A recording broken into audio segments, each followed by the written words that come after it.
حضرت باجزید بستامی رحمۃ اللہ تعالی، حضرت جنید بغدادی رحمۃ اللہ علیہ فرماتے ہیں جس طرح فرشتوں میں جناب جبرائیل امین علیہ السلام کا مقام ہے، اس طرح ولیوں میں حضرت باجزید بستامی کا مقام ہے۔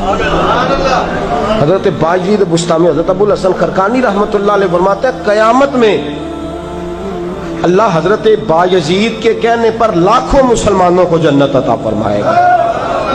اتنی بڑی شخصیت سلطان العارفین حضرت باجزید بستامی، پڑوس میں آپ مسلمانوں کے پیشوا تھے، اور اتفاق کی بات یہ تھی ساتھ ہی یہودیوں کا پیشوا بھی رہتا تھا، بالکل ساتھ۔ بڑی اس کی منتا تھی، یہودی بڑا مانتے تھے، آتے جاتے تھے اس کے پاس، بڑا اس کا نام تھا۔ امام صاحب حضرت باجزید رحمۃ اللہ علیہ کی بڑی مخالفت کرتا، بہت سارے غلیظ الزامات بھی لگاتا آپ پر معاذ اللہ، لیکن آپ خاموش رہتے، کہتے میرا مزاج نہیں، اگر وہ کر رہا ہے تو اس کا ظرف ہے، میں نہیں کوئی ایسا جواب دوں گا۔ بڑا تنگ کرتا، بڑی اذیت دیتا، لیکن آپ کوئی اعتراض نہ کرتے کسی قسم کا۔ اس سے کوئی غلطی ہو گئی، توجہ ہے آپ کی، میری بات کی سمجھ آ رہی ہے؟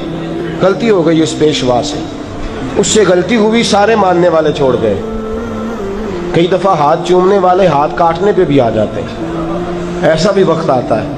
اس لیے بزرگوں نے لکھا ہے کہ جب لوگ ہاتھ چوم رہے ہوں، عزت کر رہے ہوں، تو ڈرتے بھی رہنا چاہیے، اس لیے کہ تلک الایام نداولها بین الناس، حالات بڑی جلدی بدلتے ہیں۔ اللہ ہمیں معاف فرمائے، اللہ ہم سے درگزر فرمائے، اللہ امتحان سے بچائے اور فضل ہی شامل حال رکھے۔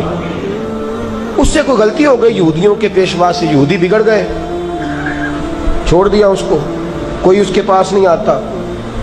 اتنا چھوڑا کہ غربت نے آ لیا اس کو۔ اس کے گھر بچہ ہے 2 مہینے کا، بچہ پیدا ہوا 2 مہینے عمر ہے۔ اتنا غریب ہو گیا وہ یہودی، اتنا غریب ہو گیا کہ چراغ جلانے کو پیسے نہ رہے، اندھیرا ہوتا گھر میں تو بچہ ساری رات روتا رہتا۔ حضرت باجزید بستامی رحمۃ اللہ علیہ سفر سے واپس تشریف لائے تو اپنی زوجہ سے کہنے لگے اس کا بچہ کیوں رو رہا ہے؟ تو کہا کہ آپ کو پتا تو ہے لوگ اس کو چھوڑ گئے ہیں، اب بیچارے کے پاس نہ کوئی نذرانہ آتا ہے، نہ کوئی تحفہ آتا ہے، نہ کوئی کسی قسم کی اس کا ذرائع آمدن کے، نہ یہ کوئی کام کرتا ہے۔ اب ہوا یہ ہے کہ غربت آ گئی ہے اس پر، اب کوئی شخص اس کی حمایت نہیں کرتا، تو اس کے گھر میں چراغ جلانے کو پیسے نہیں، اندھیرے کی وجہ سے بچہ روتا ہے، کئی دنوں سے رو رہا ہے، آپ تو سفر پہ تھے۔ حضرت باجزید بستامی رحمۃ اللہ علیہ نے کیا کیا؟ اپنے گھر سے چراغ اٹھایا، اپنے، آسان کام ہے،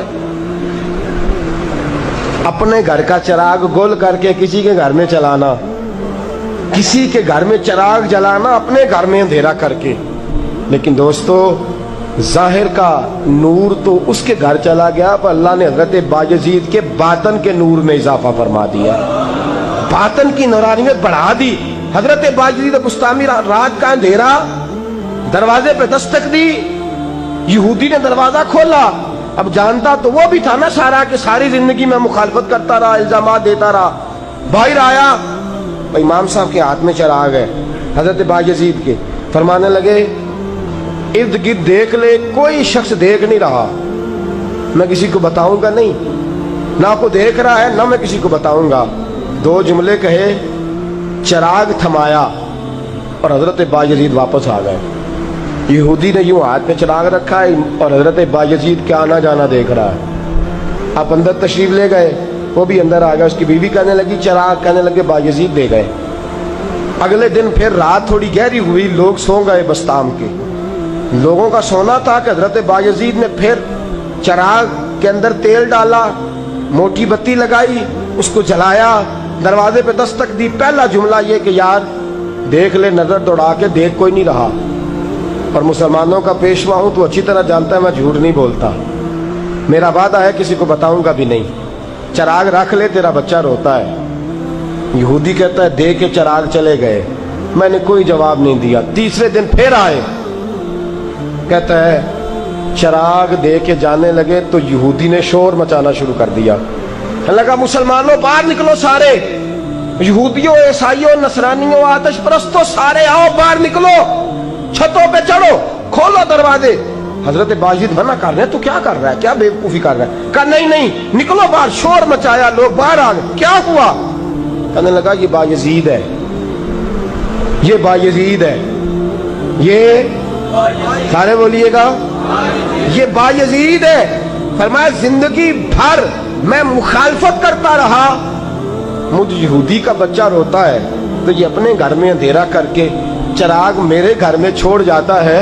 کہنے لگا بچہ تو میرا چراغ کی روشنی میں سو جاتا ہے، پر میں اس کے کردار کی وجہ سے ساری رات جاگتا رہتا ہوں، 3 راتیں بیتنے کو ہیں، بایزید کا کردار مجھے سونے نہیں دیتا۔ دنیا والوں زندگی بھر میں نے مخالفت کی، اب میں تمہیں گواہ بنا کے کہتا ہوں کہ اس دھرتی پہ اگر میں نے کردار کے لحاظ سے کسی کو کھڑا پایا ہے تو بایزید کو پایا ہے۔ فرمایا یہ مجھے تنہائی میں نیکی کر کے جاتا تھا اور میں پورے بستام کو گواہ بنا کے کہتا ہوں بایزید بھی سچا، بایزید کے شیخ بھی سچے، بایزید کے مذہب کی کتاب قرآن بھی سچی، اسلام بھی سچا، اور محمد عربی کی نبوت بھی سچی ہے۔ میں ساری چیزوں کو تسلیم کرتا ہوں اور مان جاتا۔ عزیز دوستو، کردار پیش کریں، ہمسائے کے ساتھ اپنے تعلقات تھوڑا سا اپنے اندر ظرف کو بڑھائیں۔ کسی سے بھی اگر آپ نے حسن سلوک کرنا ہے نا، وہ باپ ہی کیوں نہ ہو، کسی سے بھی حسن سلوک کرنا ہے، وہ ابا جی کیوں نہ ہو، بیٹا ہی کیوں نہ ہو، بیٹی اور اماں ہی کیوں نہ ہو، آپ کو اعلیٰ ظرفی کچھ باتیں تو ایسی ہوتی ہیں جو ابا جی کی بھی پسند نہیں ہوتی۔ ایک دو انسان بحیثیت انسان کوتاہیاں نہیں ہوں گی تو انسان کا ورنہ تو فرشتہ ہو جائے گا۔ ایک دو باتیں تو باپ کی بھی پسند نہیں ہوتی، بیٹے کی بھی پسند نہیں ہوتی، تو کیا بندہ رشتہ توڑ دیتا ہے؟